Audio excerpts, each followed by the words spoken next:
Glória a Deus. Vamos nos colocar em pé, queridos. Abra a tua Bíblia comigo no livro de Josué, no capítulo 3. Josué 3. Nós vamos ler do versículo 1 ao 5. O tema da minha mensagem é: Deus tem maravilhas para nós. Amém? Glória a Deus. Diz assim a palavra do Senhor. Levantou-se, pois, Josué de madrugada, e tendo ele todos os filhos de Israel, partindo de Sitim, vieram até o Jordão e pousaram ali antes que passassem. Sucedeu ao fim de 3 dias que os oficiais passaram pelo meio do arraial e ordenaram ao povo, dizendo: quando vides a arca da aliança do Senhor vosso Deus, e que os levitas sacerdotes a levam, partireis vós também do vosso lugar e seguireis. Contudo, haja a distância de cerca de 2.000 côvados entre vós e ela. Não vos chegueis a ela, para que conheçais o caminho pelo qual haveis de vir, visto que por tal caminho nunca passaste antes. Disse Josué ao povo: santificai-vos, porque amanhã o Senhor fará maravilhas no meio de vós. Amém? Feche teus olhos. Pai, fala conosco nessa noite, ministra as nossas vidas, trata conosco, nos ensina o poder da tua palavra como base para a nossa caminhada, porque quando eu ando na tua palavra, eu ando na verdade, andando na verdade, eu creio no teu sobrenatural. Abençoa, santifica a tua igreja, marca a tua igreja hoje com essa palavra revelada, para que saiamos daqui hoje com uma palavra selada ao nosso espírito, crendo que o Deus de maravilhas nos visitará. Desde já eu te louvo e te agradeço em nome de Jesus. Amém. Amém. Pode tomar assento, queridos.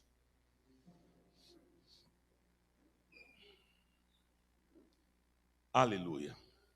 Hoje, na parte da manhã, parei um pouquinho em casa lá, estava vendo um programa.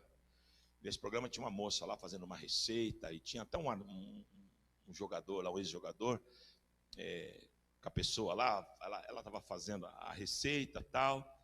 E quem tem a receita de algo, seja lá o que for, no caso aqui era de uma feijoada, a pessoa faz com uma prática, né? Tudo muito rápido, e sabe o ingrediente, quanto que é de sal, quanto que é de açúcar, quanto que é de pimenta, quanto que é, né? Agora, é ruim para quem vai pegar a receita. Para quem vai pegar a receita, a vontade é: bota um pouquinho, né? Isso aqui é quanto? Eu não entendi. Porque é difícil você pegar as coisas de bate-pronto.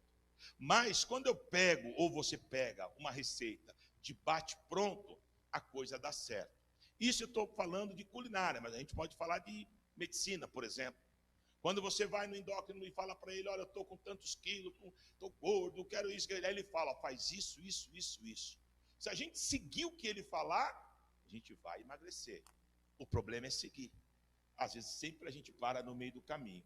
Então esse é o grande quê? A Bíblia também é um livro de segredos espirituais, um livro também de receita, que se eu seguir, eu vou viver o que Deus tem para a minha vida. Por que eu não vivo, bispo? Porque muitas vezes eu maculo aquilo que eu tenho que obedecer. Josué está dando continuidade aqui à missão de Moisés, que é conduzir o povo até Canaã.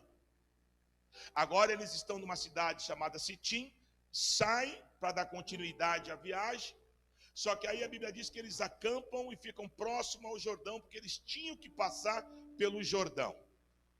Aí é o seguinte, a Bíblia fala que os oficiais, eles vão buscar uma direção juntamente com Josué em Deus, e Deus então dá direção para que eles possam atravessar o Jordão e possam caminhar em vitória.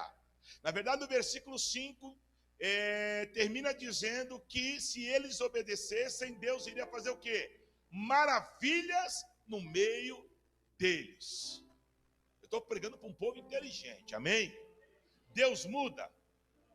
Imutabilidade é um atributo de Deus. Deus não muda. Então, se eu quero viver as maravilhas de Deus nos dias de hoje, eu preciso então seguir a orientação que Deus tem. O Deus que orientou Josué e orientou o povo é o mesmo Deus que está aqui no nosso meio, a qual eu e você viemos buscar. Talvez a história, os personagens sejam diferentes, mas eles precisavam caminhar e ir até Canaã. Eles precisavam de intervenção de Deus. Nós não temos, teoricamente, uma cidade por nome Canaã, mas temos promessas de Deus, e que às vezes estão tão distantes, e que somente através de uma intervenção de Deus eu possa colocar a mão ou pisar na minha promessa. Mas o Deus que conduziu Josué e Caleb até Canaã é o Deus que tem poder para conduzir a minha vida e a tua vida até a nossa promessa em nome de Jesus. Você crê nisso, sim ou não? Eu sempre, quando vou buscar uma palavra em Deus, e depois que Deus me dá o texto, tal, eu procuro, assim, na sensibilidade, tentar decifrar o que Deus quer falar. Porque Deus fala. E uma das coisas que me chamou a atenção é que, quando os oficiais e Josué foram buscar direção em Deus, nessa direção estava envolvida a Arca da Aliança. A Arca da Aliança era a marca, era a presença de Deus no meio do povo. Hoje a presença de Deus está em nós, mas naquela época a Arca da Aliança tipificava a presença de Deus. Então a primeira coisa que me chama a atenção aqui é que, para que eu possa caminhar até a minha promessa, para que eu possa vencer os obstáculos, amém? Em meio a nós tem que estar a Arca da Aliança. Como assim, bispo? A Arca da Aliança tipificava o quê? A aliança do povo com Deus. Escuta, nenhuma maravilha, nenhuma promessa, nenhum milagre vai se cumprir na vida daquele que não tem aliança com Deus. O fato de você vir na igreja, o fato de você se auto-intitular crente e de você achar que você é o mais crente de todos, isso não quer dizer nada, querido. Quando você vai ministrar casal, é mó barato. Você senta com o marido, ele é o melhor marido do mundo. Fala, beleza, amanhã eu vou falar com a tua esposa. Você senta com a esposa, ela é a melhor esposa do mundo.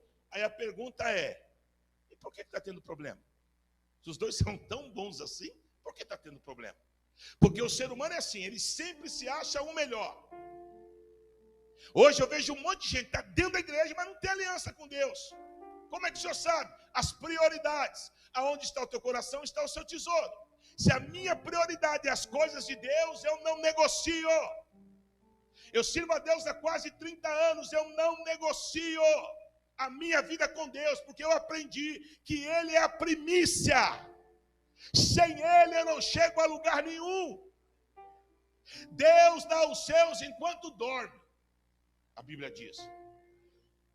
A pessoa que tem aliança, ela está dormindo e Deus está abençoando ela. É isso que a Bíblia diz. Mas nós temos dificuldade de entender isso. Por quê? Porque tem faltado aliança. Primeira coisa que eu vejo, vai atravessar o Jordão, quer viver maravilhas do outro lado, tem que ter aliança. Deus deu a direção na boca de Josué, diga para o povo pegar a Arca da Aliança, colocar no ombro dos sacerdotes, eles vão conduzir a arca junto com os levitas. Você sabe da história, que o sacerdote pisa na pedra e o Jordão abre, mas tinha que ter aliança. Aqui a gente pode desmembrar, tem mais coisa que eu nem coloquei no meu esboço. Tem que ter aliança, tem que ter obediência aos sacerdotes, reconhecer os sacerdotes. Pessoas que não reconhecem pastor, meu irmão, nunca vai viver maravilhas de Deus. A arca não foi posta no ombro de qualquer um. Aliás, o camarada da Bíblia que pegou lá a arca e quis pôr em qualquer lugar que foi usar, o que aconteceu com ele? Foi fulminado. Porque só conduz a aliança entre Deus e o povo, o sacerdote. Amém? Então você que tem pastor lá na tua célula, você que tem pastor na tua equipe, você que tem líderes, obedeça o seu líder, tenha aliança com Deus e aliança com Ele, e você vai viver as maravilhas de Deus na tua vida, em nome de Jesus. Glória a Deus. Aí, em meio a esse entendimento da aliança, a aliança tem que estar formada entre nós e Deus. O Senhor me deu mais 4 entendimentos que eu quero repartir com a igreja rapidinho, para a gente depois orar, porque eu creio que nós vamos viver maravilhas da parte de Deus. Amém? Então está ali, eles precisam passar o Jordão, eles estão indo rumo à promessa.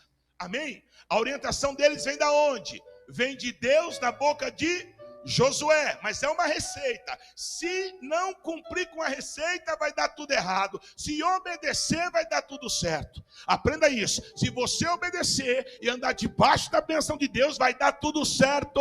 Não tem como dar errado. A palavra de Deus é simples. Eu não preciso ficar aqui 1 hora com 500.000 revelações. Eu só preciso tirar daqui e fazer você entender. A palavra de Deus é simples. Obedeceu, vive a bênção. Não obedeceu, fecha as portas. É assim que funciona. Vamos lá, aqui tem direção de Deus. Parece que eu vejo Deus falando: Josué, diga para o meu povo isso. Se eles fizerem, eles vão viver a bênção. Primeiro entendimento, versículo 2 e 3. Diz assim a palavra do Senhor: sucedeu ao fim de 3 dias que os oficiais passaram pelo meio do arraial. Ordenaram ao povo dizendo: quando vides a arca da aliança do Senhor nosso Deus, e que os levitas e sacerdotes a levam, partireis vós também do vosso lugar e a seguireis. Amém? Então, primeiro entendimento que eu tenho: eu quero viver maravilhas de Deus, quero viver o milagre, eu preciso andar na direção indicada por Deus. Ah, bispo, isso é chover no molhado. Antes fosse.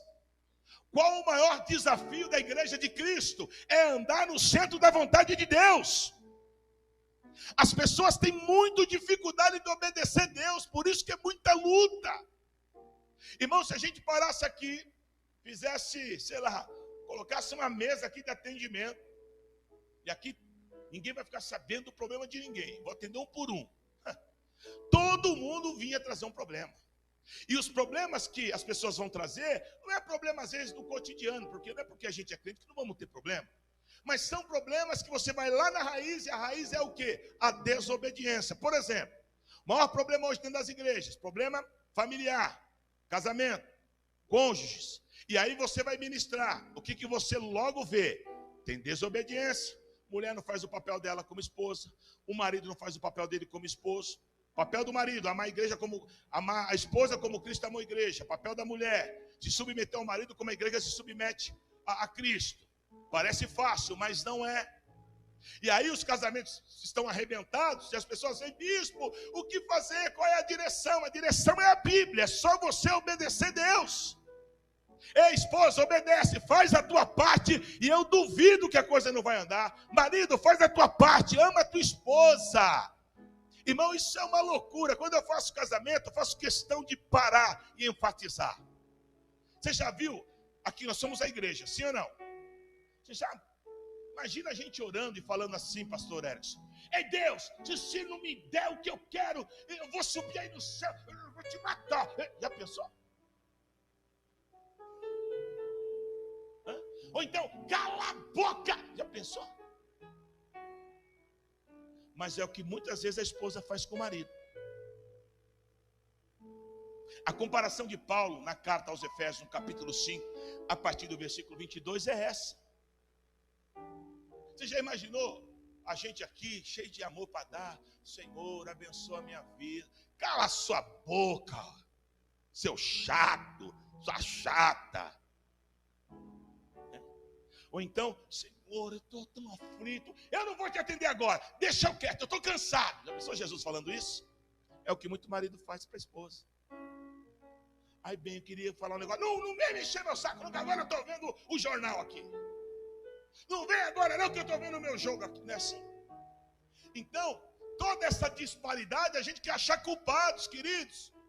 A culpa é que nós não andamos na direção de Deus.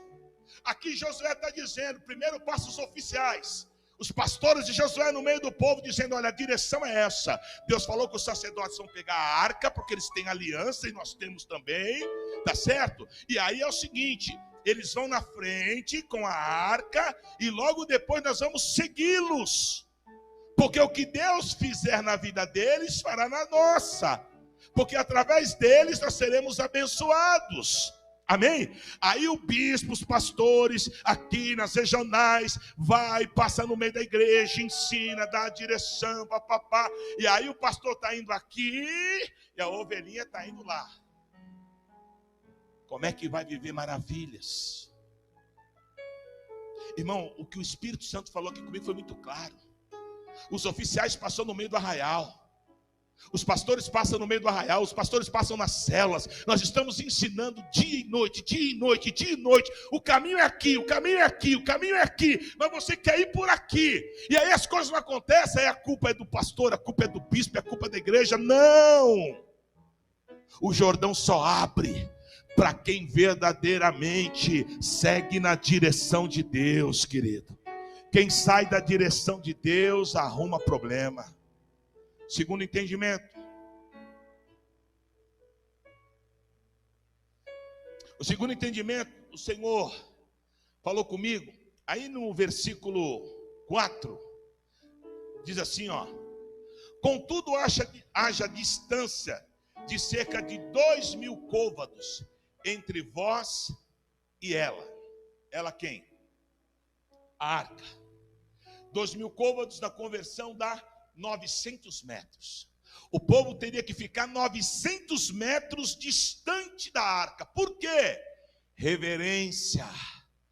A igreja não tem vivido maravilhas porque perdeu a reverência.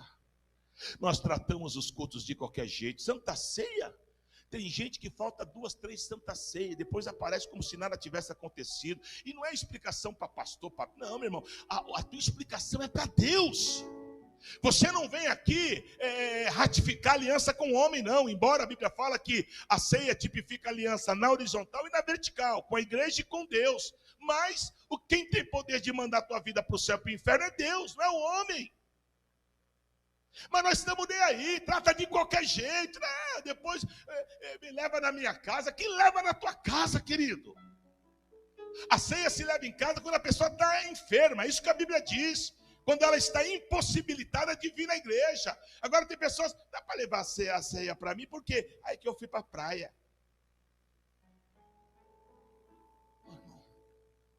Isso é falta de reverência. Olha aqui, ó. Como é que é? A gente tem que ficar 900 metros. A arca lá na frente com os sacerdotes e a gente 900 metros distante. Porque nós não podemos nos aproximar.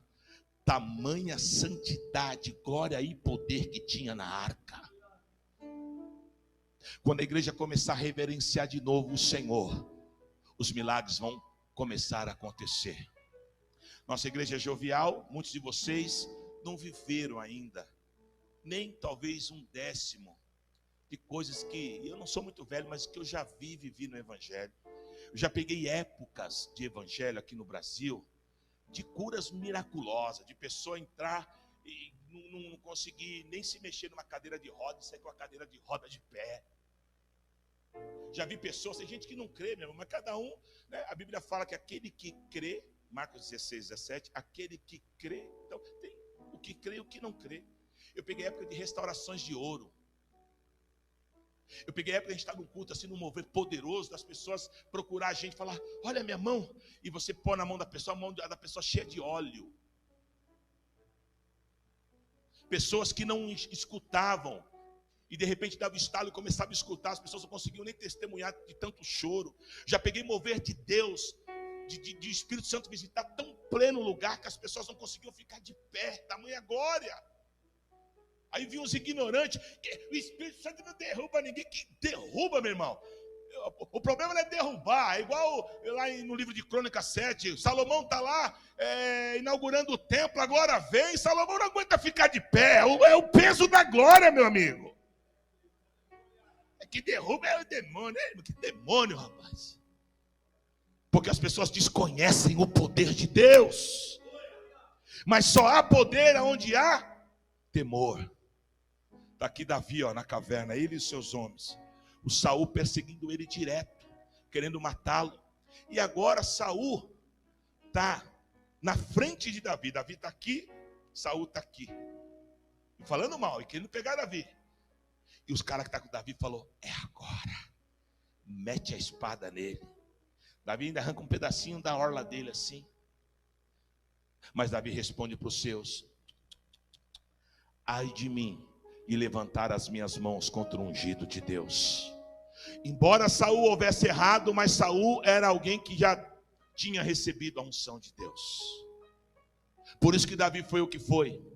Reverência, temor, distância. Enquanto esses homens aqui vão ficar 900 metros distante da arca, Uzá achou que podia levar a arca em carro de boi. Uzá achou que podia parar a arca com a mão a hora que quisesse. Ô irmão, está entendendo o que é reverência e o que não é reverência? Quantos Uzás estão na igreja, brincando com a presença de Deus, brincando com a santidade de Deus? Chega! Deus quer reverência, e se a igreja tiver reverência, ela vai atravessar o Jordão e vai viver bênção e milagres de Deus em nome de Jesus. Glória a Deus! Reverência em todos os aspectos. Cheguei com a minha família, eu, minha esposa, filho, meu menino vai lá, pega o envelope de oferta, já quer rasgar a criança. Eu vou ensinar. Não, filho, não pode. Isso aqui é santificado. Ai, pai, porque é comprado com dízimo e oferta dos irmãos. Amém? Sou casado, meu filho é pequeno, ele sobe no altar e vai mexer em tudo, vai mexer, Não, vem aqui. Não pode. Porque ali é onde se prega a palavra. Não é que ali é mais santo do que aqui embaixo, mas aqueles instrumentos foram ungidos para adorar ao Deus Todo-Poderoso. Sabe o que vai acontecer com o teu filho? Ele vai crescer com reverência. Hoje, as nossas crianças não estão nem aí, elas não respeitam mais o altar de Deus, não respeitam nada. E aí a gente quer maravilhas de Deus. Não vai ter, meu irmão.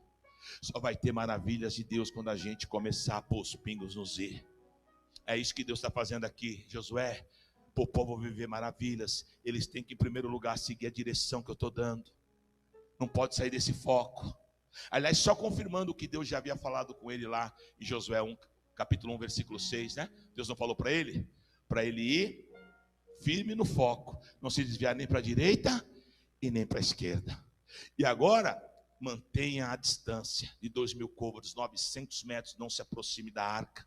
Terceiro entendimento: não queira ser você a direção, e sim que Deus seja a nossa direção. Olha a parte B do versículo 4, que interessante. Diz assim, ó: não vos chegueis a ela. Né? Deus falando com o povo através de Josué. Não chegueis a ela, para que conheçais o caminho pelo qual haveis de ir, visto que por tal caminho nunca passaste antes. Deus está dizendo na boca de Josué: e não vai lá dar uma de enxerido, não. Eu sei o caminho, tem gente que é assim, né? Eu sei, eu vou resolver o teu problema. Não resolve, só quem resolve o problema do homem é Deus. Não sejais inquieto, não tome a frente, não vai lá dizendo que você sabe, você não conhece o caminho. Ei, Deus está dizendo aqui para crente aqui: você não sabe o caminho. Quem sabe o caminho é Ele. Confia nele. Para de querer ir na tua força. Não vai na tua força, vai na força do Todo-Poderoso. É isso que Deus está dizendo aqui na boca de Josué para o povo. Olha, vocês não vão tomar a frente, não. Vocês não sabem qual é a direção, vocês não sabem qual é o caminho. Somente confia. Vai atrás da arca, vai atrás da aliança. Ei, eu tenho uma aliança com Deus, tem? Então eu creio que Deus vai ter uma porta de emprego para mim. Eu creio que Deus vai ter uma família boa para mim. Eu creio que eu não vou gerar filhos para calamidade. Eu creio que as coisas vão dar certo. Eu creio que o choro pode durar uma noite, mas a alegria vem pelo amanhecer. Por quê? Porque eu tenho uma aliança com Deus. Quem tem aliança com Deus vive grandes coisas. O problema do povo hoje é isso aqui, ó. Parte B do versículo 4, você quer tomar a frente de Deus, você quer fazer do teu jeito, da tua forma. Não faça isso, confia no Senhor. A vontade dele é boa, perfeita e agradável. E para finalizar, o quarto entendimento, versículo 5, diz assim: disse Josué ao povo: santificai-vos, porque amanhã o Senhor fará maravilhas no meio de vós. Quer viver maravilhas? Sede santo. Seja separado para Deus. Está assim de gente na igreja, irmão. Bebe, fuma, fala palavrão. Mas na igreja eu sou... Irmão, sai dessa vida. Você quer provar para quem? Já contei a história aqui, a gente começando esse ministério, estava numa casa ainda. Aí uma irmã que congregava com a gente lá, ela vinha fumando na rua durante o dia. Ela me viu, irmão. Essa irmã deu até dó dela. Porque ela quis esconder o cigarro, fazendo malabarismo, né? Aí, irmão, eu achei também muita audácia, né? Aí eu enforquei o gato. Sabe como é que enforca o gato? Aquele dia eu queria conversar. Aí eu parei, estiquei o chiclete, vamos conversando, a mulher. E só Mas a verdade é uma, irmão. Ela podia vir fumando de boa. Eu não posso mudar ela. Eu não posso ir na frente dali. Não. Quem muda é o Senhor. Agora, ela precisa querer ser liberta.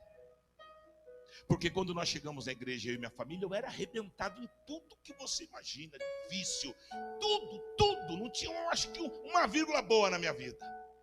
Mas o Senhor dos Exércitos trabalhou em cada ponto da minha vida. Agora, teve um porquê. Eu recebi a orientação do sacerdote, é aqui, então eu vou aqui. Mantenha a reverência, tá bom, eu estou aqui. Tudo que foi direcionado, eu criei, eu confiei. Resultado, eu estou aqui, irmão. Tenho meus problemas como todo mundo, temos situações em família como todo mundo, mas Ebenezer, porque até aqui o Senhor tem nos sustentado. Eu posso dizer aquilo que Josué disse, Josué 24:15, quanto a mim, eu e minha casa serviremos ao Senhor. É isso, irmão. Deus precisa fazer na tua vida, não adianta. Se você não se santificar, não vai acontecer. Não adianta servir a Deus de dia e à noite servir a Baal. A Bíblia diz que eu não posso servir a dois senhores.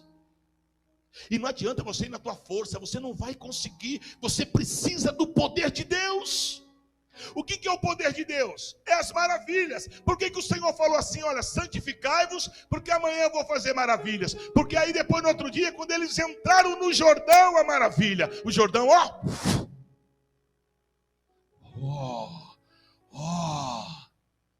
eu acho que alguém falou, você não viu nada, isso aqui é o Jordão. E o Moisés, que abriu o mar vermelho. Mas é a obediência, é a santificação, irmão.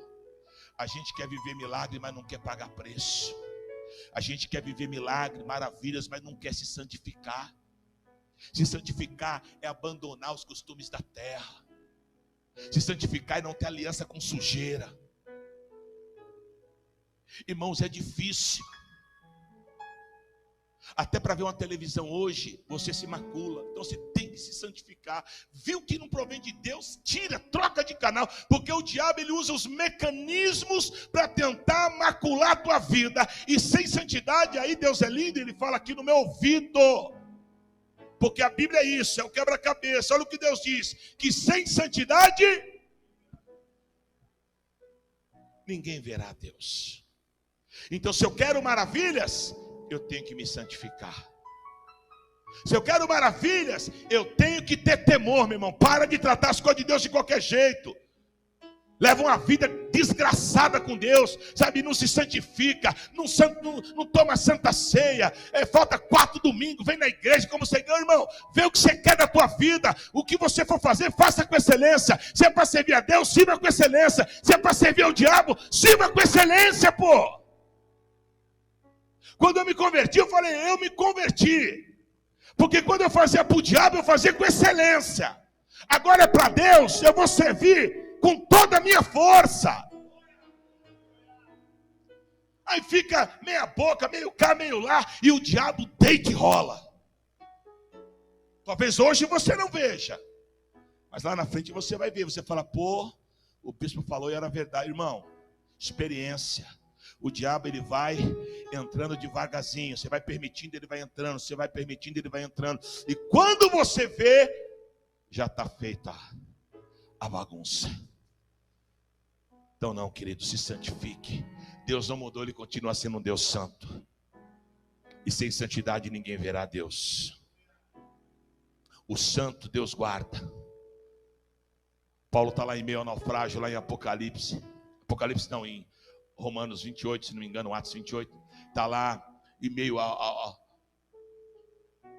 aquela tempestade, todo mundo morrendo de medo, vamos morrer, porque tudo dizia que eles iam morrer, mas Paulo cria no Deus de maravilha. Sabe por quê?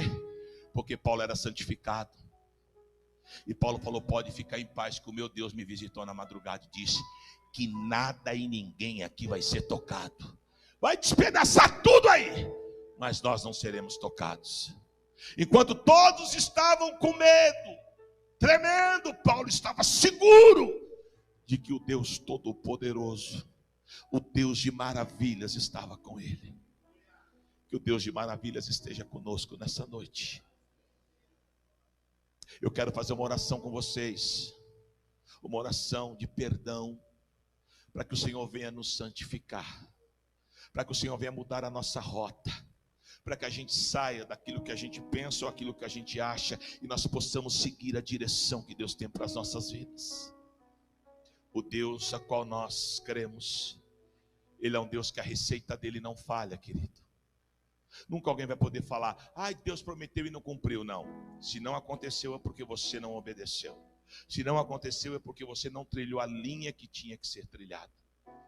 Mas nessa noite Deus tem uma nova história para mim e para você. Vamos nos colocar em pé, queridos. Aleluia.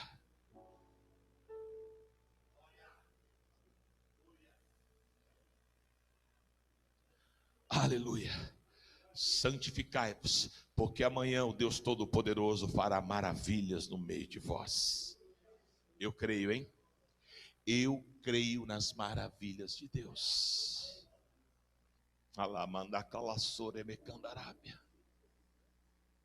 Primeiro eu queria orar por você que diz: pô, eu preciso me santificar, eu preciso me separar. Eu sirvo a Deus, eu temo a Deus, mas eu confesso que está faltando um pouco mais de santificação na minha vida. E eu quero fazer isso hoje, a começar pelo perdão. Eu quero me consertar com Deus. Se você quer isso, vem aqui na frente. Tenha vergonha não, meu irmão, que isso aqui é noite de conserto para todo mundo. Todo mundo aqui tem alguma área que precisa de mudança. Senão nós estaremos aqui, não é verdade? Estamos aqui para sermos sarados pelo Senhor. Depois eu queria chamar aqui pessoas que diz: pô, é verdade, o Senhor falou, parece que abriu meu entendimento. Está faltando realmente reverência. Eu acho que eu tenho tratado aquilo que é de Deus de um jeito que eu não deveria. Mas eu quero me consertar, eu quero tratar as coisas de Deus com reverência. Sai do teu lugar, vem aqui na frente. Oh, aleluia. E o terceiro grupo de pessoas que eu quero chamar aqui são aquelas pessoas que muitas vezes Deus fala para você ir pela direita e você vai pela esquerda. E que você sabe que muita coisa que você tem passado infelizmente porque você desobedeceu ou tem desobedecido. Mas nunca é tarde. A Bíblia fala que o cair é do homem, mas o levantar é de Deus. Deus tem poder de cura e de mudança de sorte para a tua vida. Se você está assim, venha. Sai do teu lugar e venha. Feche teus olhos, vamos adorar a Deus.